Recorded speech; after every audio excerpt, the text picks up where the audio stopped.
I'm on a mission to boost my trophy completion from the low 50s all the way to 75%. My name is Shady, and welcome to Stat Boost.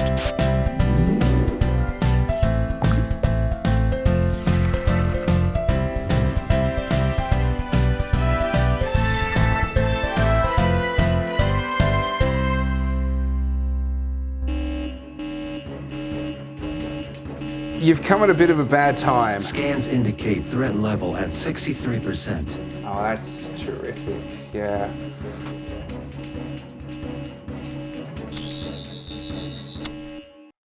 That should hold it.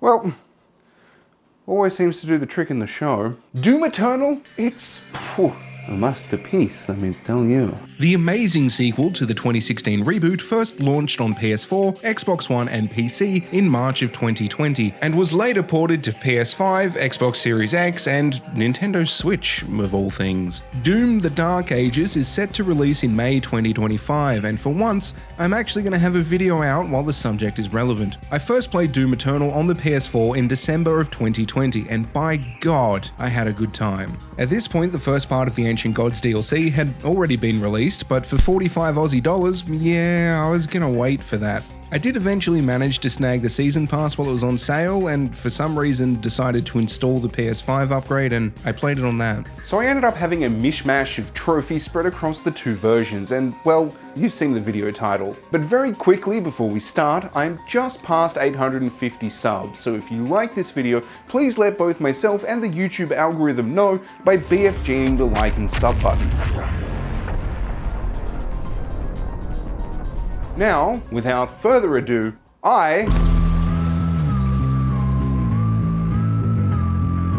It's probably best to start with the trophies I already have on each platform. On the PS4 I had all of the story trophies, as well as all of the collectibles and suit upgrades, completing a mission with only the famine mode cheat, completing all the Slayer gates and acquiring the Unmaker, as well as a few various multiplayer trophies, killing 666 demons, and finally performing 33 unique glory kills. On the PS5, I've completed the first level, and the first Slayer gate, and the first DLC level, and killed 666 demons.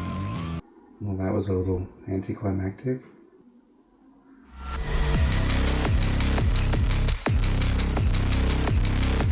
Multiplayer in Doom Eternal is vastly different from most other games, including its predecessor. Where in Doom 2016 the multiplayer was a very standard group of Doomslayers versus a group of demons, Eternal solely offers up a 2v1 mode where players pick from some of the game's deadliest demons to take on a mostly kitted out Slayer. The multiplayer trophies from what I consider to be easiest to hardest are playing as 5 different demons, playing 25 matches, doing 5,000 damage as a player demon, healing yourself or your teammate for 50,000 health points, killing a player demon with each of the 8 Slayer weapons, and killing 200 opponents in battle mode. Let's start at the top. Playing as 5 player demons is as easy as it sounds. There are 6 to choose from: Archvile, Mancubus, Dread Knight, Marauder, Pain Elemental, and Revenant. I do definitely recommend playing as all of them to find a demon that best suits your playstyle, as they are all so vastly different. Playing 25 matches is also just as easy. It is definitely just for playing matches, and not for winning, which takes away so much of the stress. It will still take some time, but you can build it up in the background while slowly grinding every other trophy. If you're playing the multiplayer normally to any degree, you should be naturally doing damage to the Slayer. Dealing 5,000 damage will unlock the trophy Fight Like Hell. That trophy does not have to be for damage in one match, it builds over time, and that's the same for Truce Between Demons. This is for healing yourself or your teammate for 50,000 health points, although the Slayer can also heal themselves using violence. As the trophy name suggests, healing will only count when playing as a demon. Each demon has 2 distinct action sets, and you'll need to make sure you use the one that has the Healing Zone ability. When selected and activated, this creates a large healing zone. I know, wow. This will only last for a short time and takes ages to recharge, so it's imperative that you maximize each use. One of the best times I found to use it was right after respawning. When you die, there is a respawn timer that will keep counting down as long as your teammate survives, and when you do respawn, you'll do so at half health. Pop it as soon as you get back in. Waiting too long might jeopardize your chances. On PS4, I play primarily as the Mancubus for its large... no, come on. I'm talking about its health bar.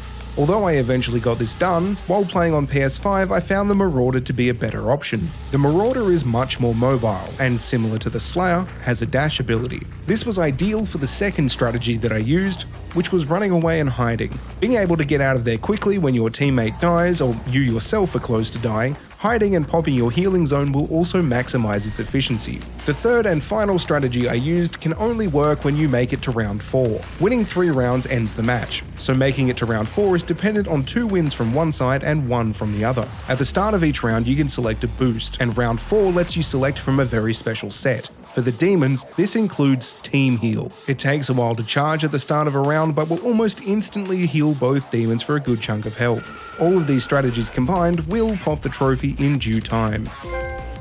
Unlike the previous trophies, killing a player demon with each of the 8 Slayer weapons requires a little bit more skill, which is very unfortunate for me.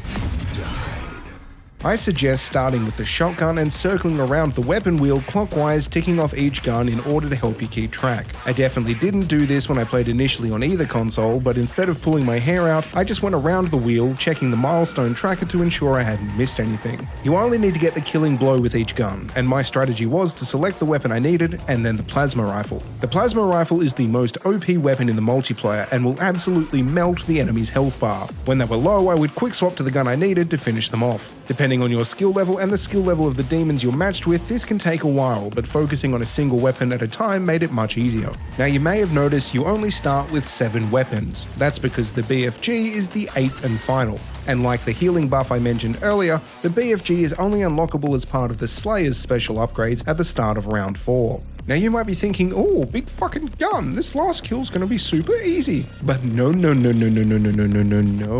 While the BFG absolutely shreds everything in sight in the single player, in the multiplayer, I'd equate it to throwing an overfilled water balloon. You absolutely need to have the demon's health down to that very last bar and then hit them directly with it, or it won't work.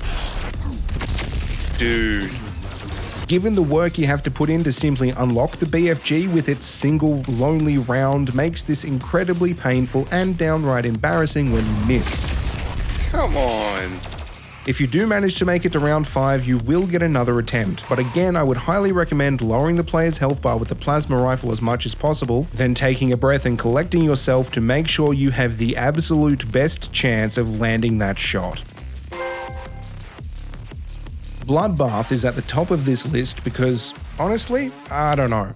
On the one hand, it's really easy and just takes some time, but that's also very dependent on your skill level and the skill level of the people you go up against. And on top of that, sometimes it will take longer to find a match than the match itself will last. I did this 2 different ways. On the PS4, I played legit, waiting for matches, and when I finally found one, my strat would be to kill one demon, get the other one low, and after the first one had respawned, I'd take out the other. I'd repeat this for as long as possible. Using this technique against the right players, I would average 10 to 20 kills per match. Sometimes I couldn't tell if the players were just genuinely not feeling a match or hunting various trophies themselves. On my best match, however, I got 32 kills, which is actually insane. As well as the demon's skill level, I also found that playing at a specific time of day played a huge part in finding a match with players on my level. I could find matches no problem on most days to grind this out, but on each of those days, as the clock ticked over to 7:30 PM, matchmaking just stopped.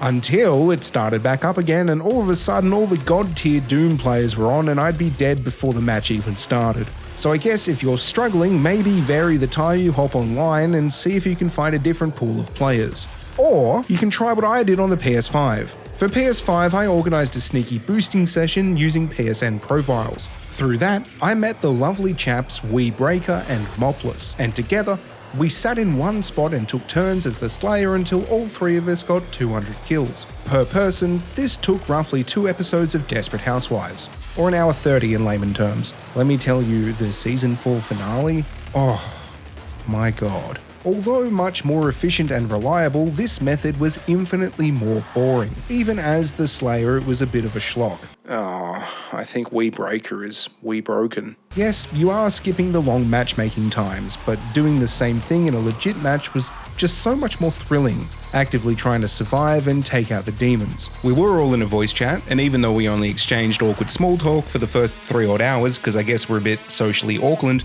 without it we would have all gone a little bit insane. Both the other guys got all the multiplayer trophies, and I earned the last of the kills I needed, meaning I had all of the multiplayer trophies for both consoles. Thank you so much to both Weebreaker and Mopless. You two are absolute legends for sticking this out with me, and I really hope you enjoy the video. Wait, did I remember to send it to them? Oh shit. Excluding the multiplayer, Doom Eternal has 27 base game trophies. 8 of these are story related, and I earned the remaining 7 simply by finishing the game. Doom Eternal is meant to be played to 100% as you go. There are no locked skills or moves to earn later that force you to backtrack. Perks to show you where all of the collectibles are on the map are some of the cheapest available, and if you uncover an area of the map close to one, it will show up. There's even an auto map station somewhere in every level that will reveal the whole map, and they're not hidden.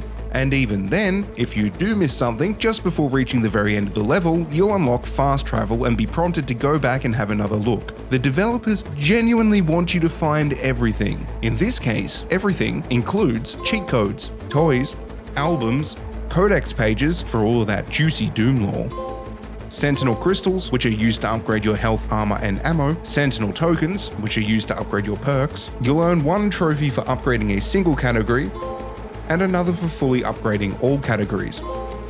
Sentinel batteries, which are used to open locked areas of your ship for bonus weapon and suit upgrades, as well as some sexy costumes. Weapon upgrades, and extra lives that are scattered throughout the world, collecting 20 of which will earn you extra lives.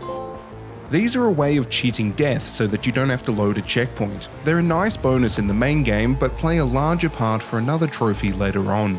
The 2 toughest collectibles are the Secret Encounters and the Slayer Gates. Most levels have 2 secret encounters. These are timed challenges that vary in difficulty. On both my playthroughs, there are only a few that took more than 1 attempt. If you fail, you can try again instantly. The catch is that the ammo you use doesn't reset, so sometimes you have to launch it with the intent to fail just so that you can stock up. During my first playthrough on PS4, there was only one that gave me real grief, and I'll talk about it in a moment. The most annoying thing about these is trying to work out which demons spawn as part of the encounter. Some of the times I failed because a few fodder demons were part of the challenge, but I thought that they were just left over from the base level, and then there were other times that they weren't part of the challenge. If I failed, I knew why, and nothing was too bad on the second attempt. Slayer Gates teleport you to a small arena and pits you against demons of all types, some of which you may not even have seen in the story yet, and I didn't have much trouble with any of these.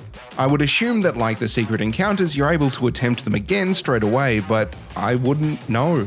Sorry.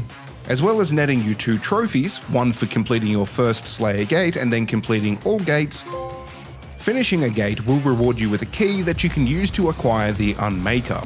This shares ammo with the BFG, and it is beautiful.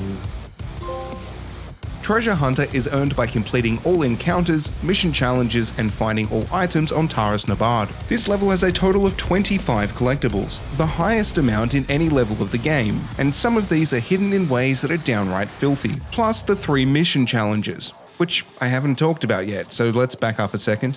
Every level has 3 mission challenges to complete, and completing all 3 will reward you with a Sentinel battery. They're entirely optional, and you will have plenty of excess batteries by the end of the game, so they aren't even really necessary, except for this trophy. For Taras Nabad, the challenges are acquire 6 codex pages, use the ice bomb to freeze 10 enemies, and perform 3 different glory kills on pain elementals. The first 2 will come fairly naturally as you play the level, but the glory kills you have to pay a little bit of attention to. The type of glory kill you perform is dependent on where you are around the enemy. In front, behind, on top, under, left, right, all of these will trigger a unique animation. Luckily, or unluckily, depending on how you feel about it, pain elementals are abundant in this level, so as long as you play it cool, you shouldn't have too much trouble with this.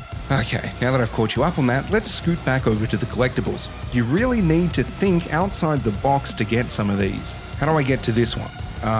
Okay, I can see there's a breakable chain on a steel ball above it, but how do I get to that? Oh, there's a button that lowers the bars all the way over here. But what about this one? There's a breakable wall hidden over here. No, okay. Why don't I just stand on this fountain? Nice. By far, the toughest thing on this level was the second secret encounter. For this, you have 35 seconds to kill a Marauder and 2 fodder demons. Now I could never do this on the PS4, even coming back to it with the BFG. The BFG didn't damage the Marauder at all the first time I tried, so I assumed that they were resistant to it. However, this isn't the case, as I found out recently that after stunning a Marauder, the BFG will damage it and drop its health a ton. Also, I googled this just now as I was writing to confirm how long you have to complete the challenge, and the person in the video hit the Marauder with a BFG shot and won the encounter in 4 seconds. So like, I don't know, this got me stumped. Marauders were always a skill issue for me. You can only damage them after their eyes glow green, and to trigger that you need to be the exact right distance away from them. Too close and they'll smack you with their shotgun, but too far and you'll be bombarded by their ranged attack. It's almost like you need to have a tape measure out to find that sweet spot and stick to it. After coming back to this encounter on the PS4 after a few years, I had a great run. I even managed to kill it with some time to spare, and then couldn't find the last fodder demon and failed the challenge. I found that a combo of super shotgun and ballista really worked wonders for me, and when I got back to this point on the PS5, I managed to breeze through it first try. If you find yourself struggling with any of these challenges, you can use the level replay feature and then turn on some cheats like infinite health and infinite ammo to give yourself the best chance possible. This will not hinder your progress or lock trophies. The devs actively encourage the use of cheats, and the only thing locked when using them is the Slayer gates. Side note, my personal favorite cheat is the one that makes a crowd cheer whenever you kill a demon. The Trophy Gunpletionist is for mastering all of the weapon mods. After acquiring a weapon mod, you'll be able to upgrade it using points earned from beating mission encounters. Each level tallies the encounters you clear. Orange notches are regular encounters, purple is tied to the Slayer Gate, pink for the secret ones, and yellow for boss fights. Once you've purchased each upgrade for a particular mod, you'll be given a challenge you can complete in order to master it. Weapon masteries are incredibly helpful. One of my favorites is for the plasma rifle, which gets an insane damage boost after you execute a heat blast, and one for the mobile turret, which doesn't let it overheat, and of course the rocket launcher's double lock-on. Compared to Doom 2016, I didn't find the mastery challenges difficult at all. Although time-consuming, I had mastered all but 2 by the end of my first playthrough, and it was easy enough to level select back to an area that would work best to finish the last few. The best thing about this is that you can reload a checkpoint without losing any progress, so once you find an area, you can boost the mastery, reload and repeat until it unlocks. I did the masteries legit on PS5, however on PS4, I cheated a little bit. In the final levels of the game, one of the collectibles you can pick up are mastery bypass tokens, and as the name suggests, you can spend them to bypass the challenge. However, there aren't enough to bypass every weapon, so choose carefully. I skipped some of the more annoying ones and cleaned up the remaining few fairly quickly. The final trophy to talk about in this section is Master of Fasting, and this is for completing any level with only the famine mode cheat turned on. I left this until last because, well, I recommend doing it last. The famine cheat makes it so that enemies do not drop health or armor upon death, and to make this as easy as possible, I replayed the very first level on the easiest difficulty. Back when I did this on the PS4 in 2021, I remember it being a tad difficult. I attempted this before I maxed out all of my guns, armor and ammo. And that was dumb. Now on PS5 with my fully beefed out cake, this was an absolute breeze. I picked up as many extra lives as I could just to be safe and made sure to look around for health and armor when needed. I relied heavily on the super shotgun for some quick kills, and the rocket launcher with its lock-on made quick work of most of the heavy demons. But honestly, famine mode? More like, I keep getting distracted by my own reflection. Ooh, who's that sexy beast? Ooh, hello. Ooh. There is one more trophy in the base game, but I feel like I need to save it for its own segment later on. That is, if the door can hold that long.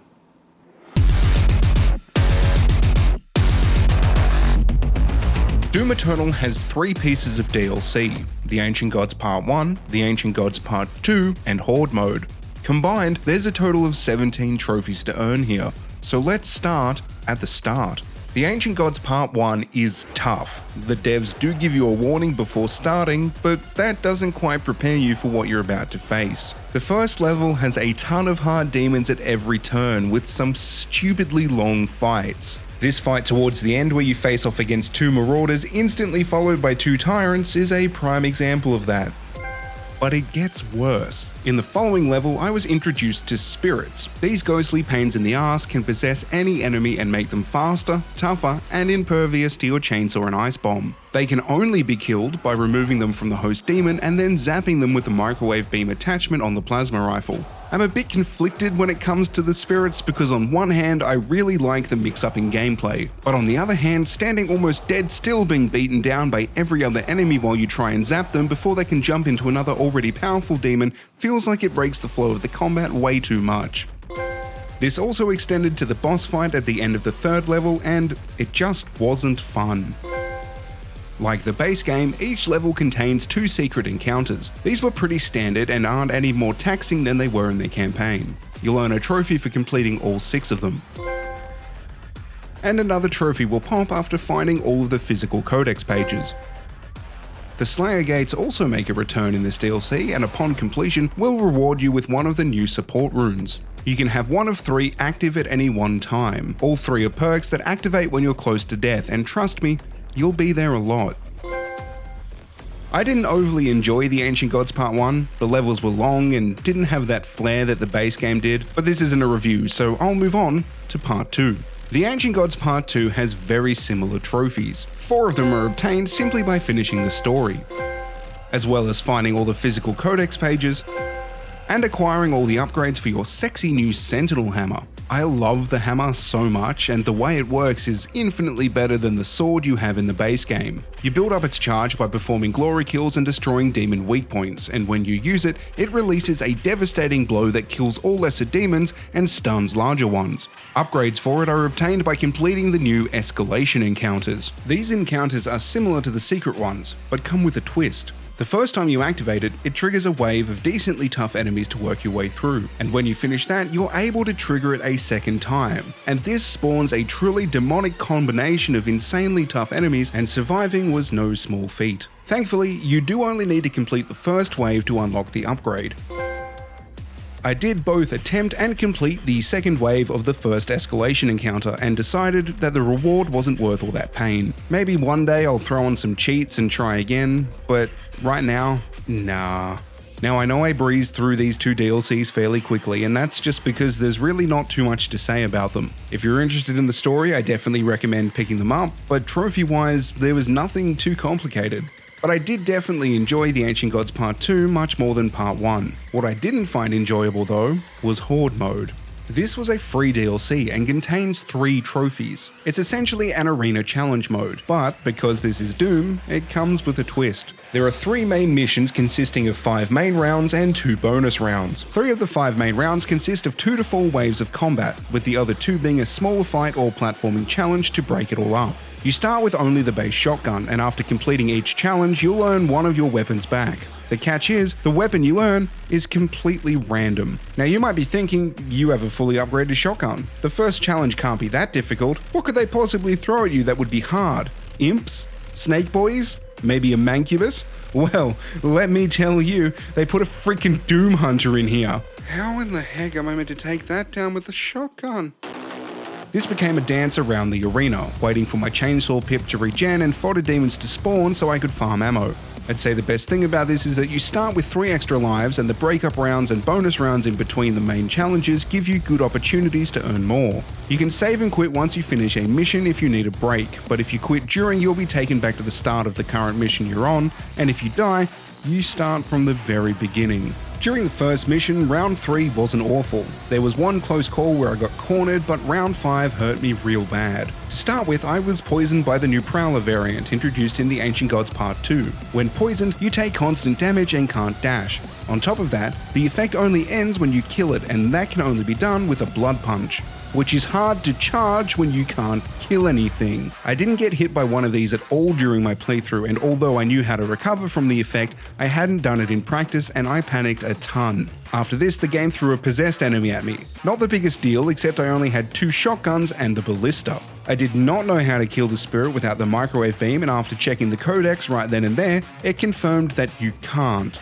This stacked on the panic immensely. I knew the devs wouldn't code this enemy in if there was no way to win without the microwave beam, so after toughing out the many enemies it possessed, it died when it had nowhere left to go. At the end of the first mission, I earned the trophy Let's Play, and I needed a break after that.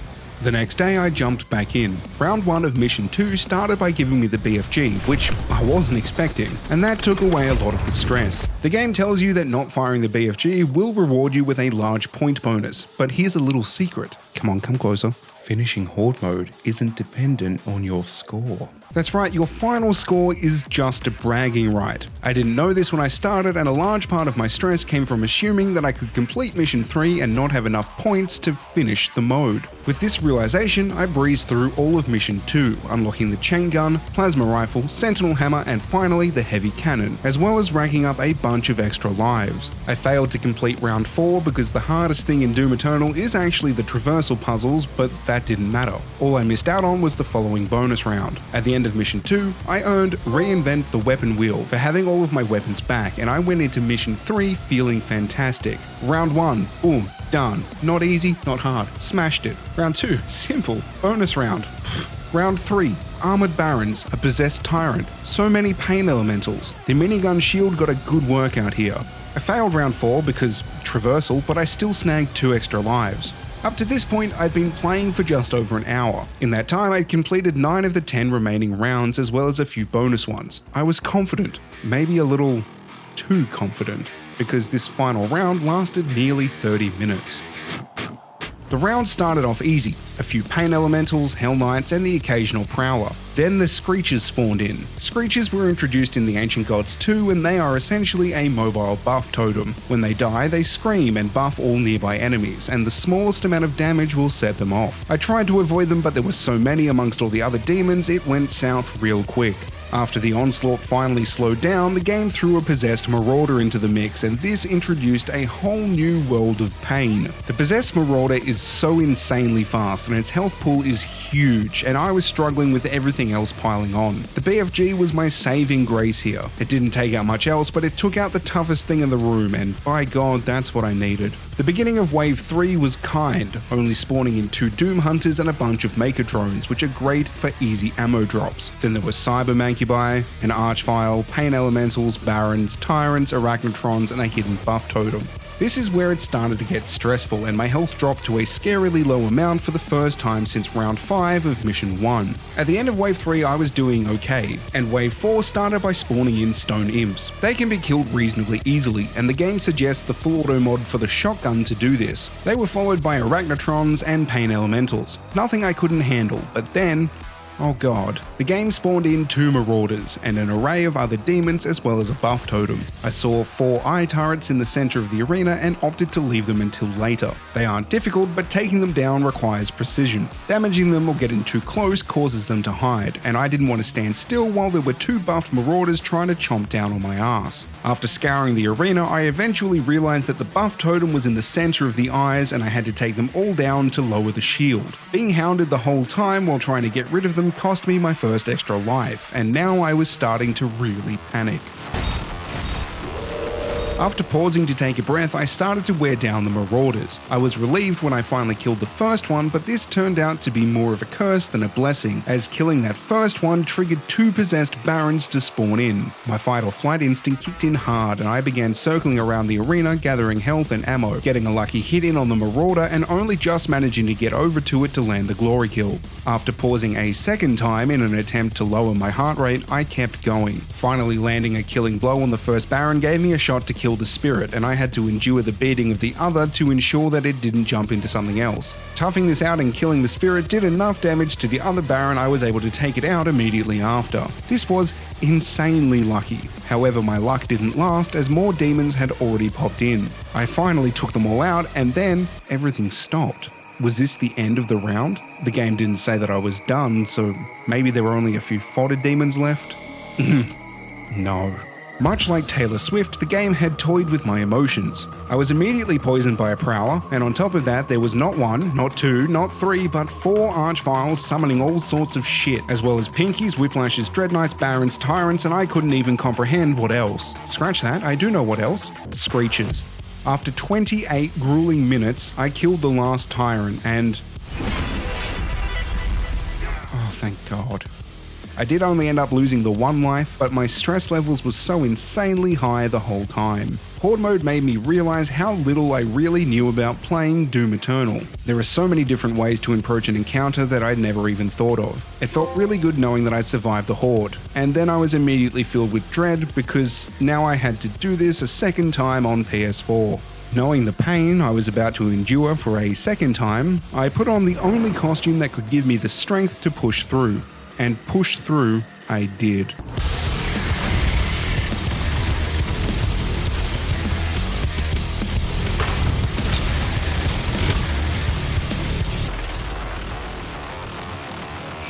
No way it gave me that on the first round. Oh, that's so real, holy shit.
There, that should hold it.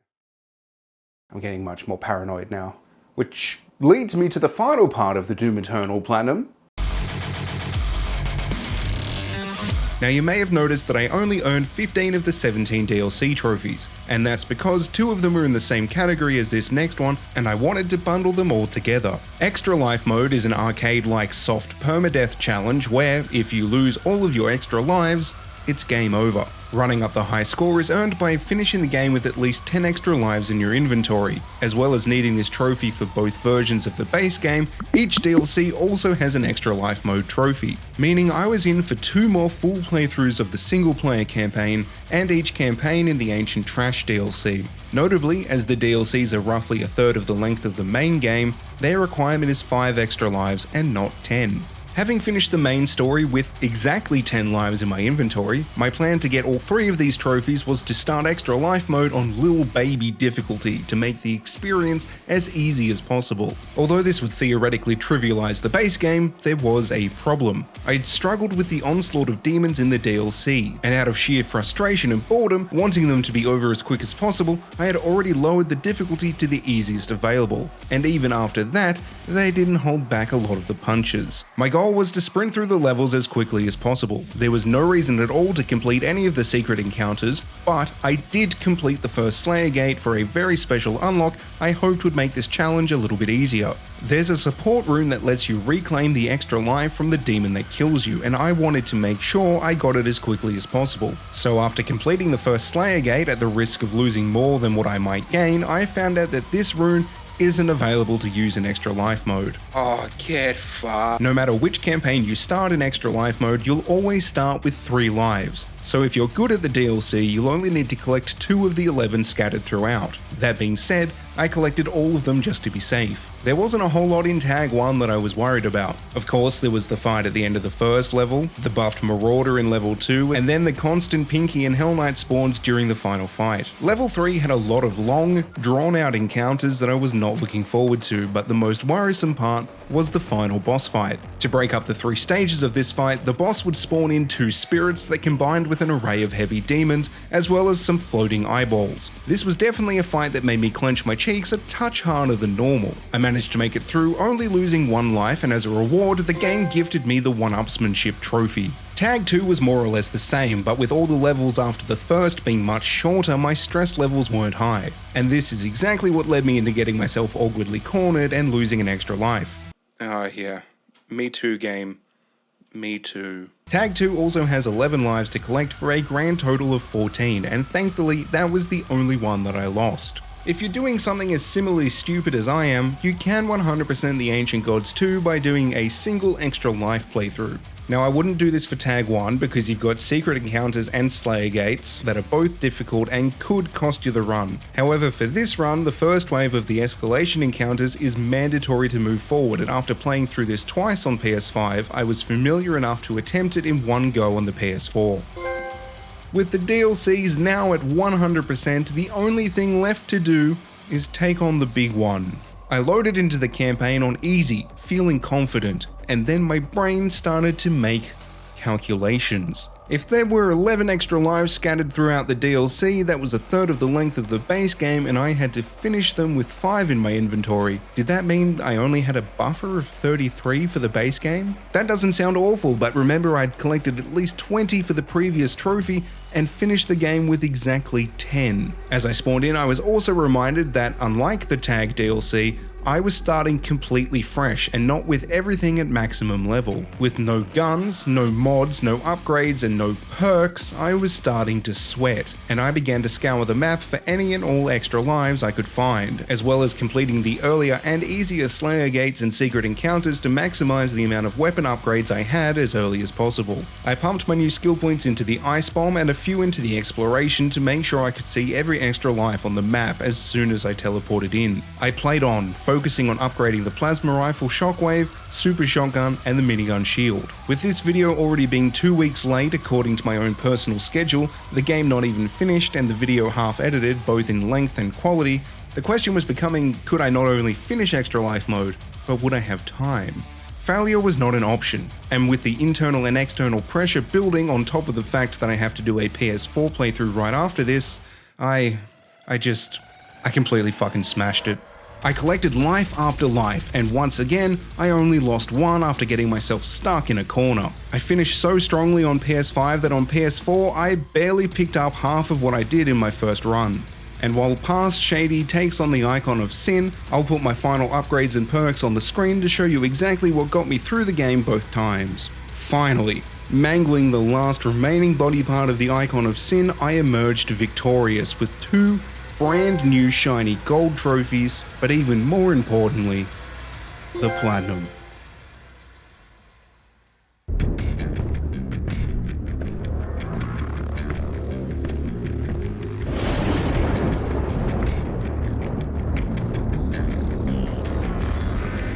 You remain unbroken, for your fight is eternal.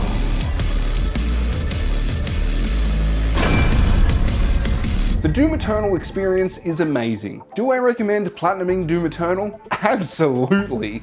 Do I recommend the DLC?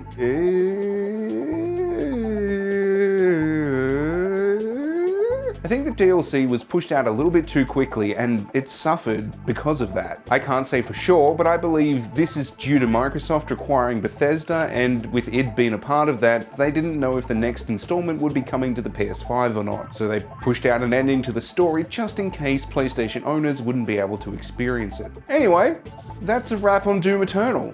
Thank you so very much for... Hello! Oh dear God. I'm back!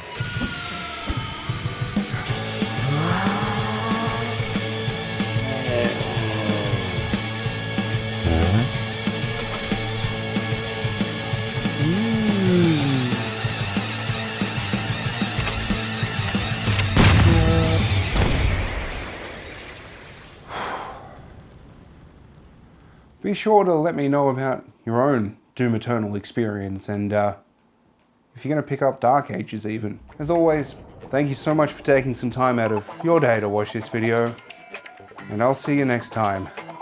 Bye.